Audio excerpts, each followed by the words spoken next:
Good evening, everyone. Here's Young Link Jr.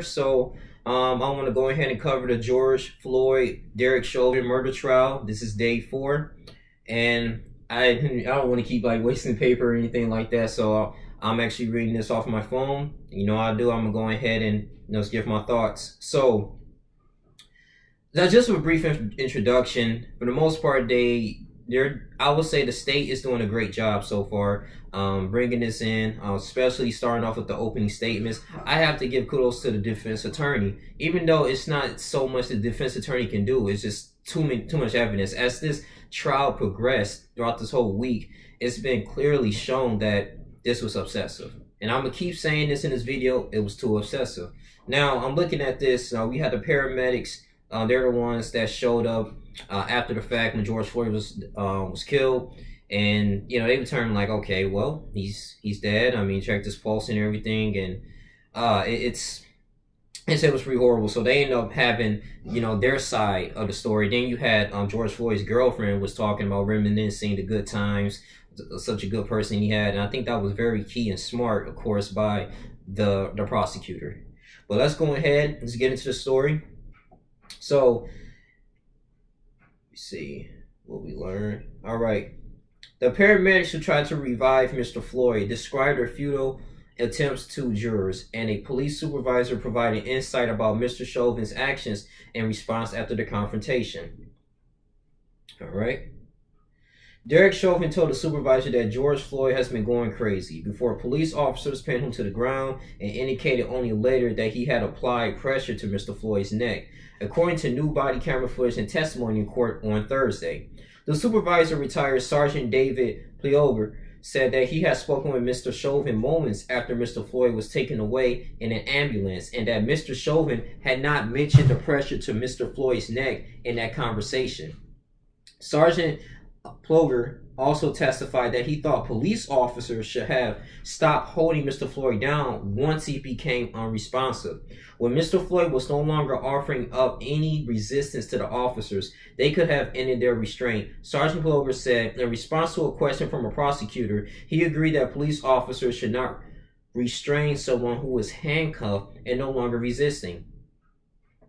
Sergeant Ploger spoke with Mr. Chauvin by phone after receiving a call from a 911 dispatcher who was concerned by live surveillance footage of officers restraining Mr. Floyd. Part of the conversation, which took place minutes after Floyd was taken to a hospital, was captured by Mr. Chauvin's body camera. "We just had to hold the guy down," Mr. Chauvin can be heard saying, adding that Mr. Floyd would not stay in the back of a police car. He was going crazy. Mr. Chauvin turned his body camera off shortly after the call began. Sergeant Ploger said that doing so was standard. He recalled Mr. Chauvin saying that Mr. Floyd had injured his nose or mouth after being combative and had been suffering a medical emergency. Body camera footage has shown that a police officer approached Mr. Floyd with a gun raised and pulled him from the driver's seat of a car after a convenience store clerk called 911 and said that Mr. Floyd had used a fake $20 bill to purchase cigarettes. As officers tried to get him in the back of a police car, he struggled with them, seemingly trying to push him out of the back seat. He ended up on the pavement outside of the car, where officers pinned him down for more than 9 minutes. Sergeant Ploger drove to the scene of the arrest, so shortly after, then met Mr. Chauvin at Hennepin County Medical Center, where Mr. Floyd had been taken.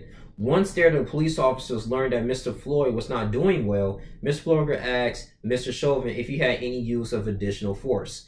He said he knelt on Floyd or knelt on his neck, something of that nature, Sergeant Ploger said on Thursday. In response to a question from a prosecutor, he said that was the first time he learned that Mr. Chauvin might have applied force to Mr. Floyd's neck. Sergeant Ploger was the last witness to be called on Thursday. So takeaways from day 4 of the Derek Chauvin trial. Derek Chauvin, the former police officer charged with killing George Floyd in Minneapolis, entered a new phase on Thursday with the testimony of paramedics who responded to the scene, making it the first time that jurors heard about Mr. Floyd's medical condition in the immediate aftermath of the arrest. Their testimony supported the notion that Mr. Floyd died under the knee of Mr. Chauvin. Two paramedics, Derek Smith and Seth Barbinder, said they did not see any signs of life in Mr. Floyd upon their arrival. Mr. Smith was explicit. In layman terms, thought he was dead. The jury also heard from Mr. Floyd's girlfriend, who talked about his struggle with drug addiction.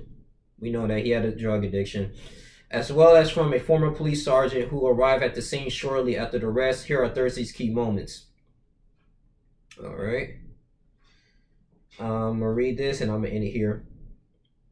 Until Thursday, testimony has come mostly from witnesses who happened upon the arrest of Mr. Floyd by chance. While those witnesses provided powerful testimony on the arrest and on the emotional scars that left on them, they were unable to speak with authority about Mr. Floyd's medical condition. The lineup of witnesses on Thursday changed that. The questions of when Mr. Floyd died and how would be crucial to the jury's ultimate decision.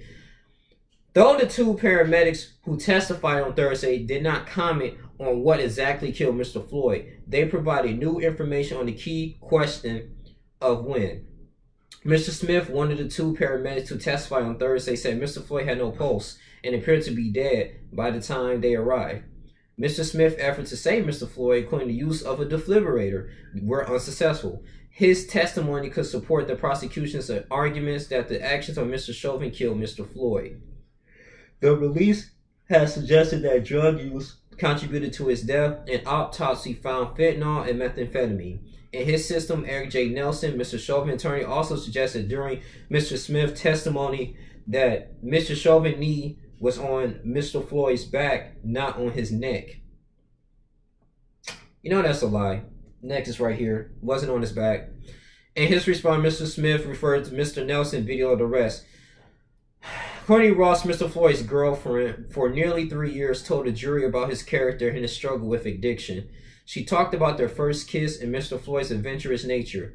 In a lighter moment, she talked about one of the most famous photos of Mr. Floyd, which she called a dad selfie. She called Mr. Floyd a mama's boy. He said that his mother's death left him like a shell of himself, like he was broken. Mr. Floyd called out mama. White police officers pinned him to the ground.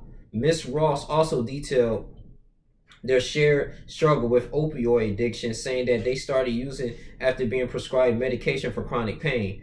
Once their prescriptions ran out, their use continued. Together, they fell in and out of sobriety. Mr. Floyd's use of drugs and whether that contributed to his death is suspected to be a crucial point of the trial. It is. That's crucial, though, because if they can determine, like, okay, if he really died with methamphetamine and fentanyl, he did have that in the system, and girlfriend did admit, like, he had a drug addiction in his past, you know, and maybe he was in disarrest, and he was, you know, he couldn't do anything while he was, you know, arrested. Can they successfully prove that he died based on, like, his heart just gave up, you know, to the point because he was that scared? But then again, we don't know, like, if Derek Chauvin just rested his knee on him for 30 seconds, all right, got up, and he died, we have a different case. All right, or they just arrest him, pin him to the ground for a couple minutes, lift him back up, and he just collapsed and died. You know, so that's the crucial point they're trying to trying to prove. If they can prove that, then he probably gonna get acquitted. But we'll see. The jury also heard from David Ploger, a recently retired sergeant from the Minneapolis Police Department, who arrived at the scene just after Mr. Floyd was taken away in the ambulance. Mr. Ploger spoke about the department's policy on the use of force and was probed by prosecutors on whether Mr. Chauvin complied with those policies. Asked whether police officers should remove their knees from a suspect's neck when a suspect stopped resisting. He did stop resisting, but he still had his knee on his neck. He still remained his knee on his neck. That's the crazy part. It's very inhumane. Mr. Chauvin complied with those policies. Asked whether police officers should remove their knees from a suspect's neck when a suspect started resisting. Mr. Ploger said they should.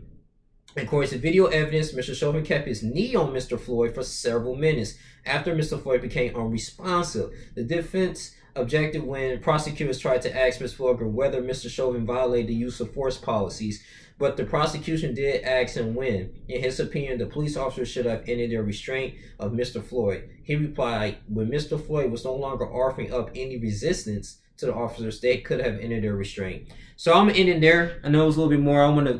This video will be 20-30 minutes long, but I appreciate you guys, you know, still, you know, coming in here, listening to it.